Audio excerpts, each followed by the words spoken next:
뭐 최근에는 문재인 정부의 부동산 정책에 대한 비판이 너무 언론의 주목을 받아서 이 부분을 우리가 또 안 짚고 넘어갈 수가 없죠. 그래서 일단은 이제 주택 가격이 얼마나 많이 증가했는가, 주택 가격이 얼마나 많이 증가했는가를 놓고 일단 우리가 지난 네 정부를 평가해 보면 전국의 주택 가격, 이 KB에서 조사를 하고 있는데 상당히 실제 수도 없이 많은 부동산 중개인들을 직접 탐문해서 조사를 하는 거라서 상대적인 신빙성이 있는 그런 통계로 알려져 있죠. 문재인 정부의 그 4년 동안의 이 전국 주택 가격은 12.9포인트 올랐어요.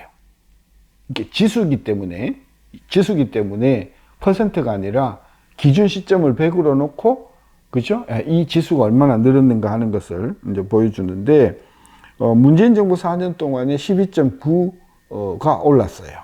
노무현 정부 때 12.6이 올랐고, 이명박 때 10.8이 올랐고, 박근혜 때 7.4가 올랐어요.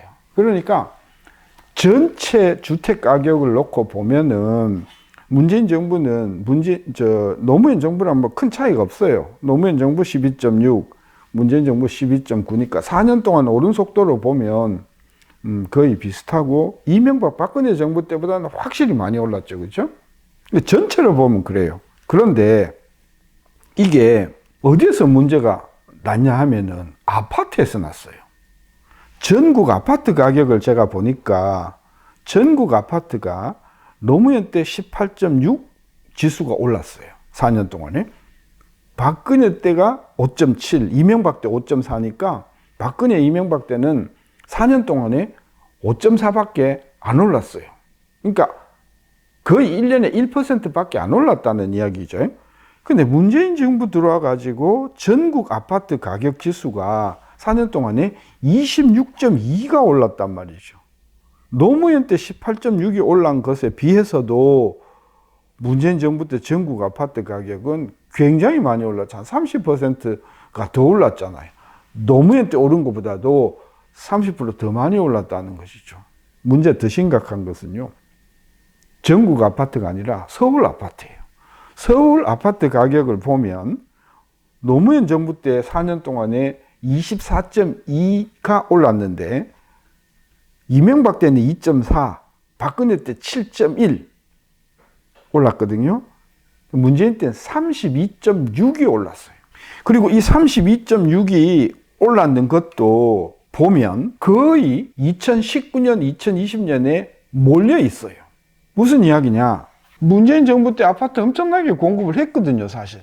물론 여러 가지 재건축 규제가 있긴 있었지만은 그래도 예년과 거의 비슷한 속도로 아파트가 공급이 되어 왔었어요. 그러니까 매년 아파트가 공급이 되어 온 것은 문재인 정부라고 크게 다를 게 없어요. 특히 서울 쪽에서는 매년 한 6, 7만 호의 아파트가 새로 지어서 나왔었어요. 그럼에도 불구하고 이 문재인 정부 때 급격하게 아파트가 많이 올랐다는 것 때문에, 그렇죠? 예, 교통부 장관이 경질이 되고 바뀌고 그런 실패상을 드러낸 것이죠. 따라서 아까 일자리 정책 실패, 그 다음에 소득 주도 성장 실패와 함께 이 주택 정책이 참담하게 실패를 했다는 것이죠. 그럼 뭐 때문에 이렇게 실패를 했냐? 그것은 부동산 전문가의 몫이기는 하나, 얼핏 제가 지적하고 싶은 것은 그동안 확실히 유동성이 과잉 공급이 된 부분이 있다는 것이죠. 금리가 너무 낮고 유동성이 과잉 공급이 된 게 있고, 또 하나는 이제 재건축, 재개발을 극도로 특히 서울 지역에 이게 억제하다 보니까 상당히 공급 물량이 줄어든 부분이 있고요. 그것에 못지않게 중요한 요인은 뭐냐 하면 여러 가지 세제, 부동산에 대한 세제 때문에 아파트를 갖고 있는 분들이 그 물건을 내놓지 못한다는 문제가 있는 것이죠.